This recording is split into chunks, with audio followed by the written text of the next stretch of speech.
This is Latish Bharathan, political analyst from iScope Media, an intelligent strategic campaign operators for political examinations.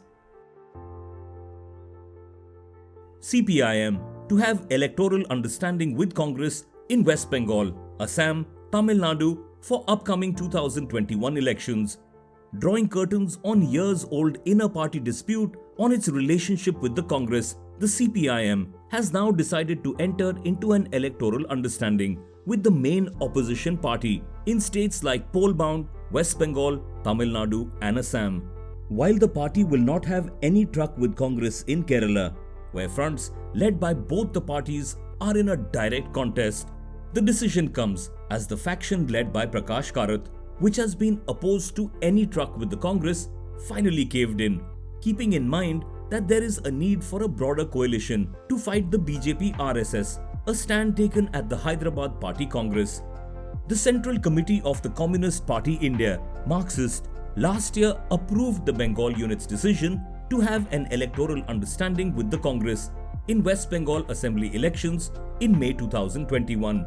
But the primary question is, will it work or fail just like it did in 2016? In West Bengal, will it be an advantage for BJP and Trinamool in Congress-CPM tie-up for Bengal polls? The ruling Trinamool Congress and the opposition BJP, seen as the principal challenger in the state, are both convinced that they will gain advantages in the Congress-CPIM tie-up for the West Bengal elections next year.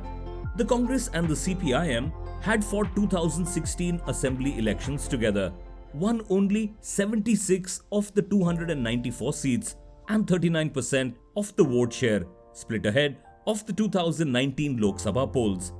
BJP sees the alliance as an opportunity to consolidate its position, and also ruling Trinamool Congress. Both parties have their own permutations and combinations on how the alliance will benefit them. BJP believes that the Congress-CPM tie-up will eat into Mamata Banerjee's minority vote bank. Congress-CPM alliance will divide the opposition vote.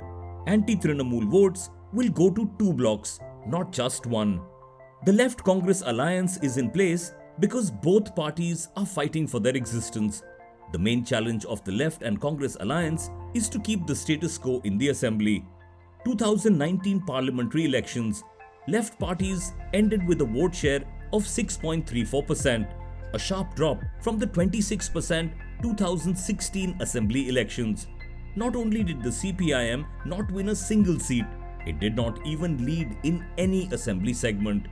The Congress vote share dropped to 5.67% in 2019, from 12.25% in 2016. But the party did end up with 2 Lok Sabha seats. It led in 9 assembly segments. The exit of Gorkha Janamukti Morchas from the NDA may have serious electoral ramifications in North Bengal for the BJP. Many grassroots CPM workers disapprove of the electoral understanding with the Congress. In 2016, the alliance didn't work. Even Congress won more seats than CPM. Bihar election results will have the defining impact on Bengal's political arrangements. RJD, Congress, Left Alliance had the strike to the voters in Bihar. Will this have its role in West Bengal? And real challenge will be Asaduddin Owaisi, AIMIM. The CPIM's partnership with the Congress for the 2021 assembly elections has many flaws, but possibilities can also emerge as there is a rising anti-incumbency sentiment against the Trinamool and BJP's weak leadership in the state. All will depend on how well the two partners can mobilize their booth-level cadres and convince voters who had switched loyalties.